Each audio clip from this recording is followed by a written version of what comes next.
2 యోహాను రాసిన పత్రిక. పెద్దనైన నేను ఏర్పరచబడినదైన అమ్మగారికిని ఆమె పిల్లలకు శుభమని చెప్పి వ్రాయున్నది. నేను మాత్రమే గాక సత్యము ఎరిగిన వారందరూ మనలో నిలుచుచు మనతో ఎల్లప్పుడూ ఉండు సత్యమును బట్టి మిమ్మల్ని నిజముగా ప్రేమించుచున్నాము. సత్య ప్రేమలు మన యందుండగా తండ్రి అయిన దేవుని యొద్ద నుండి తండ్రి యొక్క కుమారుడగు యేసుక్రీస్తు నొద్ద నుండి కృపయు కనికరమును సమాధానమును మనకు తోడగును. తండ్రి వలన మనము ఆజ్ఞలు పొందిన ప్రకారము నీ పిల్లలు కొందరు సత్యమును అనుసరించి నడుచుచుండుట కనుగొని బహుగా సంతోషించుచున్నాను.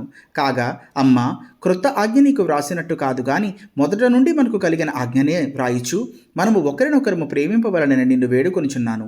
మనం ఆయన ఆజ్ఞల ప్రకారము నడుచుట ఏ ప్రేమ.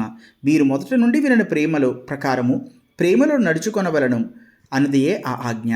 యేసుక్రీస్తు శరీరధారియే వచ్చనని ఒప్పుకొనని వంచకులు అనేకులు లోకములో బయలుదేరియున్నారు. అట్టివాడే వంచకుడను క్రీస్తు విరోధి అయినై ఉన్నాడు.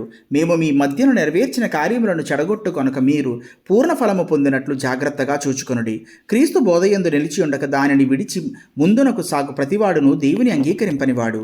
ఆ బోధయందు నిలిచియుండువాడు తండ్రిని కుమారుని అంగీకరించువాడు.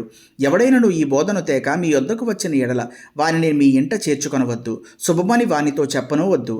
శుభమని వానితో చెప్పువాడు వాని దుష్ట క్రియలలో పాలివాడగును. అనేక సంగతులు మీకు వ్రాయవలసి ఉండి సిరాతోనూ కాగితముతోనూ వ్రాయి మనస్సు లేక మీ సంతోషము పరిపూర్ణమవునట్లు మిమ్మను కలుసుకొని ముఖాముఖిగా మాట్లాడాలని నిరీక్షించుచున్నాను. ఏర్పరచబడిన నీ సహోదరి పిల్లలు నీకు వందనములు చెప్పుచున్నాను. Thank you.